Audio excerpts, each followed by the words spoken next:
Selamat sore, Assalamualaikum warahmatullahi wabarakatuh. Jumpa kembali di Ruang Risiko dan Akal Sehat. Kali ini saya akan menyampaikan tentang kejahatan di lembaga keuangan dari bank ke asuransi. Perpindahan medan perang dari bank ke asuransi. Kejahatan di lembaga keuangan bank, perbankan maupun asuransi sering dipahami secara sederhana. Ada orang jahat, ada uang, lalulah terjadi kejahatan. Padahal kenyataannya jauh lebih kompleks. Kejahatan di sektor keuangan bukan peristiwa tunggal, melainkan hasil dari pertemuan tiga kondisi yang saling menguatkan. Pertama, prosedur dan sistem pengawasannya yang lemah. Standar operation prosedur mungkin ada, regulasi mungkin lengkap, namun pengawasannya hanya bersifat formalitas. Dokumen dipenuhi, laporan dibuat rapi, tetapi substansi pengendalian tidak benar-benar bekerja. Itu yang pertama. Yang kedua adalah kejahatan dilakukan oleh orang dalam untuk kepentingan orang dalam itu sendiri. Orang dalam memiliki akses, pengetahuan sistem, dan pemahaman tentang perusahaan itu sendiri. Mereka tahu di mana kontrolnya longgar, tahu kapan alarm bisa dimatikan, dan tahu siapa yang jarang diperiksa oleh divisi pengawasannya. Yang ketiga adalah keterlibatan orang luar, seperti nasabah atau pemegang polis. Orang luar ini mungkin tidak punya akses ke dalam sistem, tapi mereka punya kepentingan ekonomi dan bersedia bekerja sama. Ketika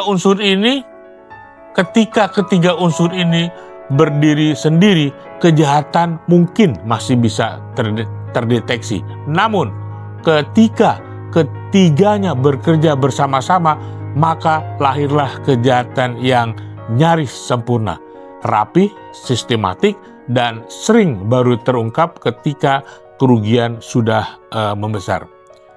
Bagaimana halnya dengan kejahatan di asuransi jiwa? Sekarang mari kita bandingkan dua dunia, perbankan dan asuransi jiwa. Perbankan mempunyai sistem yang ketat, dan tapi kenapa masih bisa dibobol?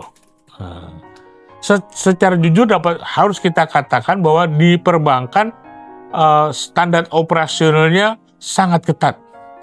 Sebagian prosesnya sudah berbasis teknologi, terdokumentasi secara sistemik, dan menggunakan segregasi tugas, memiliki pengawasan melekat di setiap langkah kerja, didukung oleh audit internal dan audit eksternal dan regulator, serta sistem whistleblower yang berlapis. Yang tadi saya katakan bahwa walaupun demikian perbankan masih bisa dibobol. Di dunia perbankan, setiap transaksi besar pasti meninggalkan jejak. Setiap keputusan penting melibatkan lebih dari satu pihak, sehingga ruang gerak kejahatan dibuat menjadi sempit. Namun, faktanya kejahatan tetap terjadi, baik oleh internal maupun eksternal. Kenapa? Karena teknologi hanya sekuat integritas orang. Saya ulangi, karena teknologi hanya sekuat integritas orang. Mengoperasikannya, dan karena tekanan target, budaya akan hasil bagus serta kompromi-kompromi kecil yang dibiarkan, maka tetap bisa dimanfaatkan.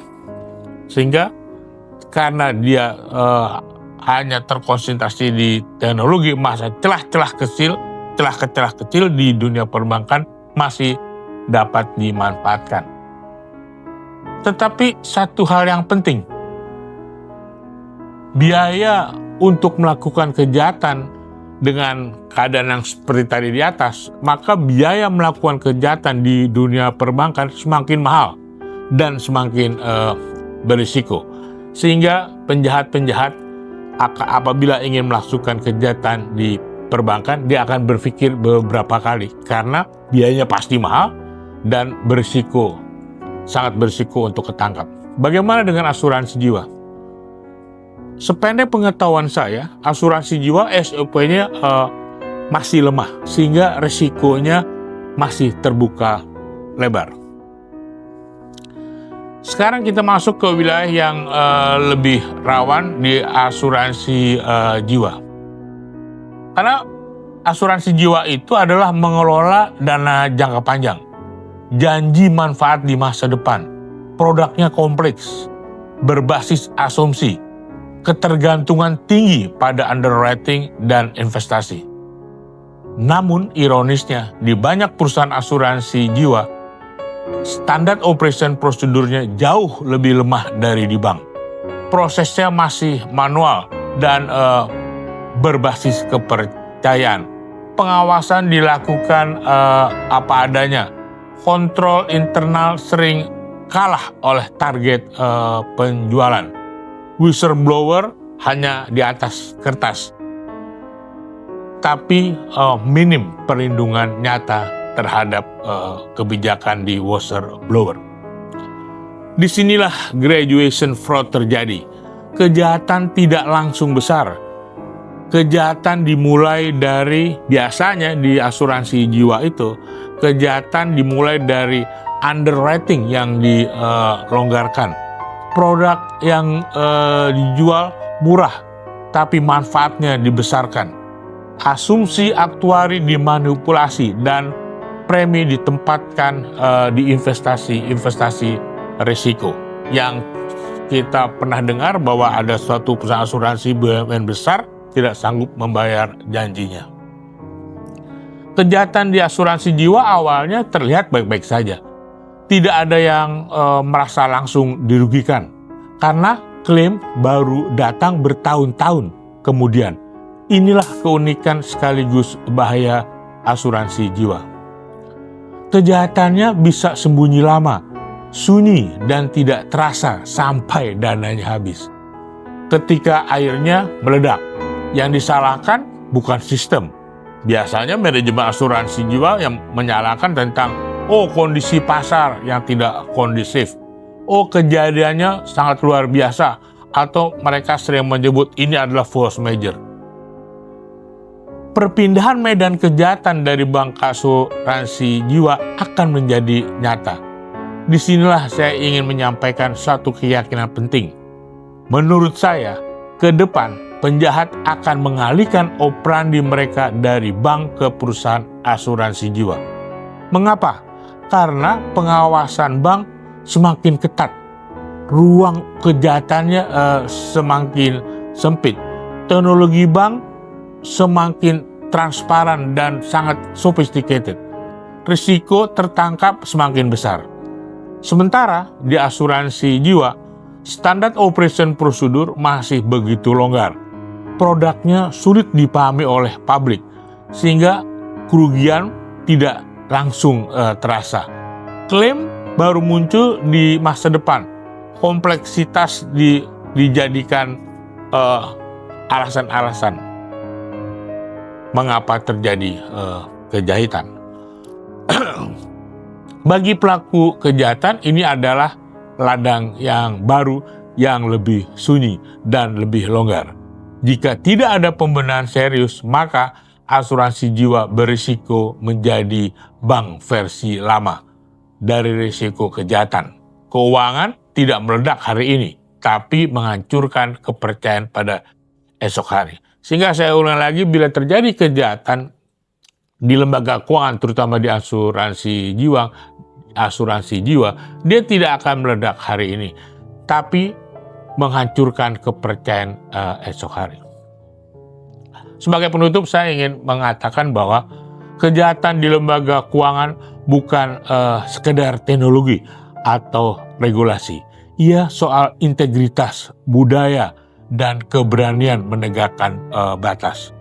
Bank sudah belajar mahal dari krisis dan skandal. Asuransi jiwa belum sepenuhnya belajar atau belum dipaksa untuk belajar. Dan sejarah selalu berulang di tempat yang pengawasannya paling lemah. Karena itu pertanyaannya bukan apakah kejahatan itu terjadi, tetapi apakah kita sudah siap mencegahnya sebelum kepercayaan runtuh. Terima kasih, selamat menikmati sharing ini, mudah-mudahan bermanfaat. Wassalamualaikum warahmatullahi wabarakatuh. Jumpa kembali di Ruang Risiko dan Akal Sehat. Sampai jumpa.